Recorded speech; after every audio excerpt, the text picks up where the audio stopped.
Hi everyone, this is Pragya Singh. Welcome back to my channel. जैसा कि आप सभी लोग जानते हैं, हम पाइथन प्रोग्रामिंग की सीरीज़ पढ़ रहे थे जो कि आपके नाइलेट ओ लेवल के सिलेबस के हिसाब से है और ये मॉड्यूल 3 है।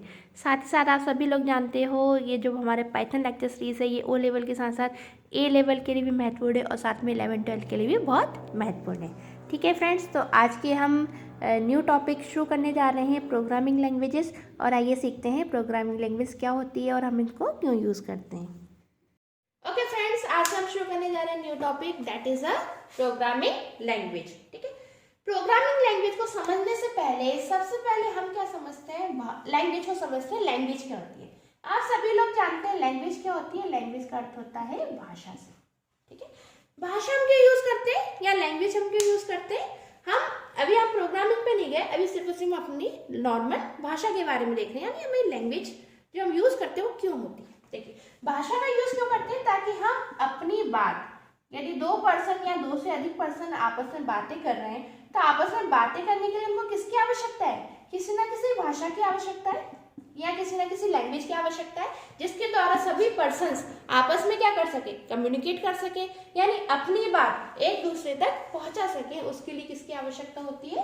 भाषा की आवश्यकता होती है, लैंग्वेज की आवश्यकता होती है। ठीक है, अब इसी चीज को हम आगे बढ़ाते हैं तो हमारे पास भाषा तो हम लोगों के लिए, ह्यूमन बीइंग के लिए होती है, लेकिन यदि आपको सेम चीज कंप्यूटर पे काम करना है तो उसके लिए हमको आवश्यकता होती है प्रोग्रामिंग लैंग्वेज की। ठीक है, बेसिकली प्रोग्रामिंग लैंग्वेज की आवश्यकता कंप्यूटर पे क्यों होती है, कंप्यूटर पे काम कराने के लिए क्यों होती है? देखिए, प्रोग्रामिंग लैंग्वेज की आवश्यकता होती है सॉफ्टवेयर को डेवलप करने के लिए या प्रोग्राम को डेवलप करने के लिए। ठीक है, क्या होता है सॉफ्टवेयर?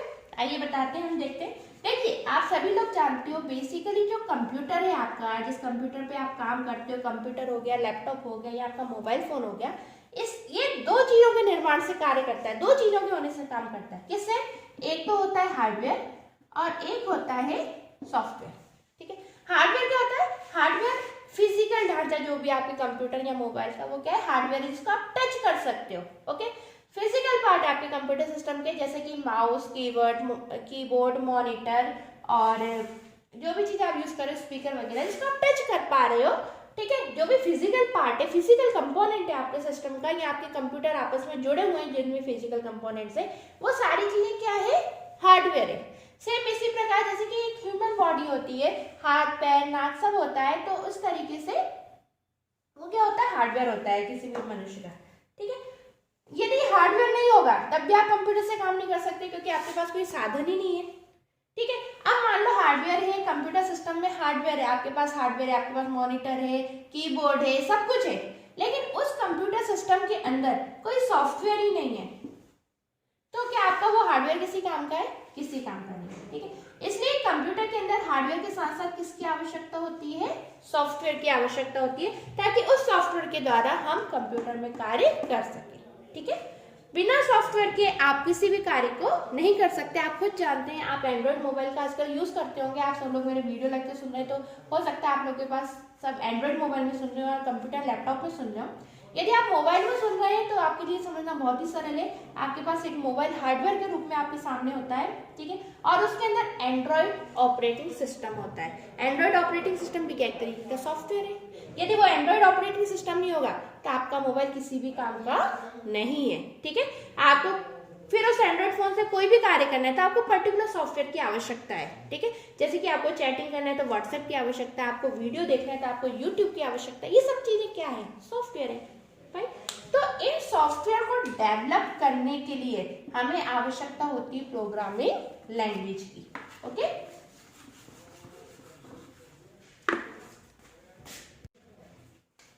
ठीक है, अब प्रोग्रामिंग लैंग्वेज जो भाषा है, इसके भी कुछ कैटेगरी है। ठीक है, जैसे कि आप सभी लोग देखते होंगे कि हम लोगों की भाषा की भी एक कैटेगरी होती है। यदि आप एक तरीके से देखा जाए तो मान लो किसी की फैमिली में ऐसे लोग होते हैं जो मान लो जैसे हमारी भाषा की भी कैटेगरी होती है। जैसे कि मान लो आपने दादा दादी को बात करते हुए सुना होगा तो उनकी थोड़ी सी बोलने की टोन वगैरह तो डिफरेंट होती है। यदि आप फिर सेकेंड जनरेशन में आते हैं मम्मी पापा की, तो भाषा में थोड़ा चेंजेस आता है। आपकी जनरेशन आई, आप अपनी लैंग्वेज का यूज करते हो, थोड़ा सा वातावरण के अनुसार आप लोग भी अपनी भाषा को क्या करते हो, थोड़ा सा चेंज करते हो, ठीक है। ऐसा नॉर्मली होता है जनरली, है ना। ऐसे जनरेशन चेंज होती गई, कुछ इंग्लिश के वर्ड्स आते चले गए, कोई किसी एरिया से बिलोंग करता होगा, किसी के दादा परदादा वो वहाँ की लैंग्वेज बोलते होंगे, आप किसी अन्य एरिया में रह रहे हो, आप वहाँ की लैंग्वेज सीख गए, तो एक तरीके से लैंग्वेज की भी क्या हो रही है, जनरेशन बदल रही है। छोटा सा सिंपल सा एक एग्जाम्पल, इसको बहुत डीप में मत ले जाइएगा, ठीक है। इसी प्रकार प्रोग्रामिंग लैंग्वेज की भी जनरेशन आई है, ठीक है। इसी प्रकार प्रोग्रामिंग लैंग्वेज यानी प्रोग्रामिंग लैंग्वेजेस की अपनी अपनी क्या चली है, जनरेशन चली है, ठीक है। आप सभी लोग जानते हो पहले जो कंप्यूटर होते थे, जो स्टार्टिंग के कंप्यूटर होते थे काफी बड़े होते थे, है ना, ब्रॉड होते थे काफी। अब उन कंप्यूटर पे काम करना बहुत मुश्किल होता था, उनमें काम करना बहुत मुश्किल होता था। फिर थोड़ा टाइम आगे बढ़ा, कंप्यूटर पे काम करना थोड़ा सरल हुआ, कई सारे लोग उस कंप्यूटर पे कार्य करते थे, और एक आज का टाइम आ गया कि छोटे से बच्चे KG1 KG2 के बच्चे भी कंप्यूटर पे आसानी से काम कर लेते हैं। ये सब किसकी वजह से पॉसिबल हुआ, ये सब चीजें पॉसिबल हुई है प्रोग्रामिंग लैंग्वेज की वजह से, ठीक है। जैसे जैसे कंप्यूटर की प्रोग्रामिंग लैंग्वेज इंप्रूव होती गई, कंप्यूटर पे कार्य करना बहुत सरल होता गया, ठीक है। कैसे कठिन था, कैसे सरल हुआ, आइए हम समझते हैं, ठीक है। देखिए, जैसे कि मैंने अभी आपको बताया कि प्रोग्रामिंग की भी जनरेशन चली, इस प्रकार प्रोग्रामिंग लैंग्वेज की जो जनरेशन है या इसकी जो कैटेगरी है, मुख्य तीन भागों में बांटी गई, मुख्य 3 भागों में बांटी जाती है। पहली आती है मशीन, जिसको हम बोलते हैं मशीन लैंग्वेज। दूसरी आती है असेंबली, यानी हम इसको बोलते हैं असेंबली लैंग्वेज। तीसरी आती है हाई लेवल, ठीक है। मशीन लैंग्वेज को हम बोलते हैं low level language, fine. Assembly language को हम बोलते हैं मिडिल लेवल लैंग्वेज, और हाई लेवल लैंग्वेज को तो हाई लेवल लैंग्वेज ही बोलते हैं, जो कि आपको समझ में आ रहा है, ठीक है। ठीक है, अब हम आगे बढ़ते हैं अपने टॉपिक में, ठीक है फ्रेंड्स। तो आइए समझते हैं सबसे पहले मशीन लैंग्वेज के बारे में कि मशीन लैंग्वेज क्या होती है, ठीक है। देखिए, मशीन लैंग्वेज को हम क्या बोलते हैं, लो लेवल लैंग्वेज भी बोलते हैं, या फिर हम इसको मशीन कोड भी बोल सकते हैं। तो नाम से समझ में आ रहा है मशीन लैंग्वेज से क्या मतलब, ऐसी लैंग्वेज जो कि मशीन समझती है, यानी कि आपका कंप्यूटर समझता है। और कंप्यूटर समझता है से मतलब है कि कंप्यूटर के अंदर आप सभी लोग जानते हो कि बेसिकली कंप्यूटर के अंदर क्या यूज होता है किसी भी कार्य करने के लिए, प्रोसेस करने के लिए, प्रोसेसर होता है, ठीक है। कंप्यूटर में कोई भी कार्य आपको करना है तो कार्य बेसिकली कौन करवाता है कंप्यूटर के अंदर, कंप्यूटर के अंदर एक प्रोसेसर होता है जो कि आपकी दिए हुए इनपुट पर प्रोसेसिंग करता है, ठीक है। कैसे, क्यों करता है प्रोसेसिंग, क्योंकि आप सभी लोग जानते हो कि जो आपका कंप्यूटर है बेसिकली 3 भाग में काम करता है। पहला कौन सा होता है, इनपुट, दूसरा सेकंड होता है आपका प्रोसेसर, और थर्ड होता है आपका आउटपुट, ठीक है। इसका एक बिल्कुल छोटा सा एग्जांपल हम लेकर चलते हैं। इनपुट कैसे, जैसे कि हो सकता है आपने कंप्यूटर यूज नहीं किया हो, लेकिन कैलकुलेटर का यूज तो 100% किया होगा, ठीक है। तो हम एक छोटा सा कैलकुलेटर का एग्जांपल लेकर चलते हैं। जैसे कि कैलकुलेटर में आप 2 टाइप करते हो प्लस 3 टाइप करते हो और इक्वल का साइन करते हो। तो जब आप 2 + 3 देन इक्वल का साइन प्रेस करते हो तो आप तो क्या देखते हो कि आपको यहाँ पे फटाफट आउटपुट मिल जाता है, यहाँ पे आंसर है ना, कैलकुलेटर की स्क्रीन पे 5 आंसर आ जाता है तुरंत। लेकिन ये 2 + 3 आपने जो इक्वल का साइन लगा और जो 5 और डायरेक्ट आंसर आया, ये ऐसे ही तो आ नहीं गया होगा। उस कैलकुलेटर के बीच में, मतलब उस कैलकुलेटर के अंदर कुछ ना कुछ तो प्रोसेस हुई होगी ना, तभी तो उसको 5 आंसर दे पाया। यानी उस कैलकुलेटर के अंदर भी कोई ना कोई टेक्निक, कोई ना कोई सॉफ्टवेयर है जो कि क्या कर रहा है, गणना कर रहा है, ठीक है। तो जब भी आप इनपुट देते हो, ठीक है, आप कंप्यूटर में या कैलकुलेटर का हम एग्जांपल लेकर चलते हैं, बिल्कुल छोटा सा। बेसिकली कैलकुलेटर भी क्या छोटा सा कंप्यूटर ही है, जिस भी चीज में प्रोसेसर लगा हुआ है, जिस भी चीज में थोड़ा सा माइंड का यूज हो रहा है, टेक्निक का यूज हो रहा है, वो सब चीजें क्या अपने आप में कंप्यूटर है। आप मोबाइल का यूज करते हो, लैपटॉप का यूज कर रहे हो, ठीक है, तो मोबाइल भी अपने आप में क्या एक छोटा सा कंप्यूटर ही है। चलो फिर हम अपने टॉपिक पे आगे बढ़ते हैं। तो आपने जो इनपुट दिया, आगे सामने आउटपुट आया, लेकिन उसके बीच में मशीन ने प्रोसेस की, ठीक है। ये ये आउटपुट इसी कारण आ पाया है क्योंकि मशीन ने आपके इनपुट को लेकर क्या किया है, प्रोसेस किया है। ठीक है, तो यदि हम इसकी बात कंप्यूटर पे करते हैं तो कंप्यूटर आप सभी लोग जानते हो, कंप्यूटर आप जो 2 दे रहे हो 3 दे रहे हो, कंप्यूटर कुछ नहीं समझता क्योंकि कंप्यूटर तो एक मशीन है। ठीक है, कंप्यूटर सिर्फ और सिर्फ एक चीज समझता है जिसको हम बोलते हैं बाइनरी लैंग्वेज। ठीक है, जिसको हम क्या बोलते हैं, बाइनरी लैंग्वेज। अच्छे से लिख देते हैं। ठीक है, बाइनरी लैंग्वेज। और आप सभी लोग जानते हो बाइनरी लैंग्वेज क्या होती है, 0 and 1। यानी आपका जो कंप्यूटर सिस्टम है वो सिर्फ और सिर्फ 0 and 1 ही समझता है। चाहे आप कोई सा भी कंप्यूटर सिस्टम ले लो, चाहे पुराने टाइम का ले लो या आज के जमाने के एडवांस रोबोट सिस्टम उठा लो, आपके कैलकुलेटर उठा लो, आपका मोबाइल उठा लो, आप इतने सारे कार्य उसे करवा लेते हैं। लेकिन वास्तविकता ये है कि जो कंप्यूटर है, जो कंप्यूटर का प्रोसेसर है, जो सारी प्रोसेस कर रहा है सिस्टम के अंदर बैठ के, वो सिर्फ और सिर्फ 0 and 1 को ही समझता है। ओके, अभी हम एक छोटा सा एग्जांपल लेकर चल रहे हैं कि आप जैसे लिखते हो यहाँ पे 2 और 3 आपने लिखा।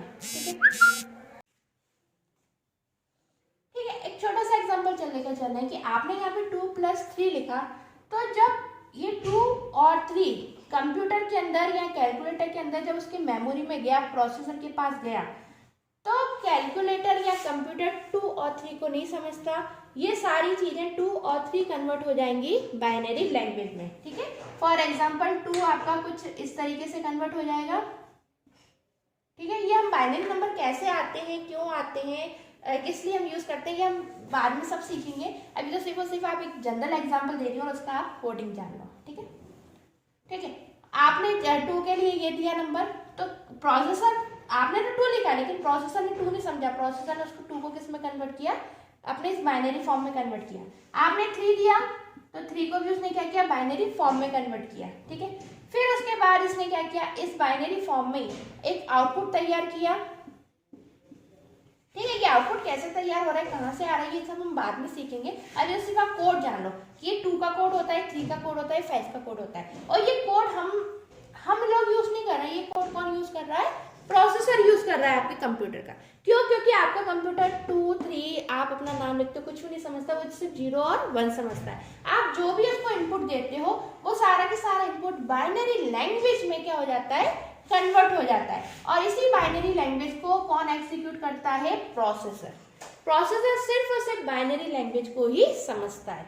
ओके, और फिर इस लैंग्वेज को समझने के बाद आंसर भी बाइनरी लैंग्वेज में कैलकुलेट करता है और फिर आपको एक ह्यूमन रीडेबल फॉर्म में इसका आंसर वो दे देता है। ठीक है, तो बेसिकली ये जो आपने बाइनरी नंबर देखा, ये क्या है, ये कहलाता है आपका मशीन कोड या मशीन लैंग्वेज। ठीक है, तो आप सभी लोग जानते हो एक टाइम था जब आप कोई भी कार्य, मतलब कंप्यूटर के द्वारा कार्य करना बहुत मुश्किल होता था।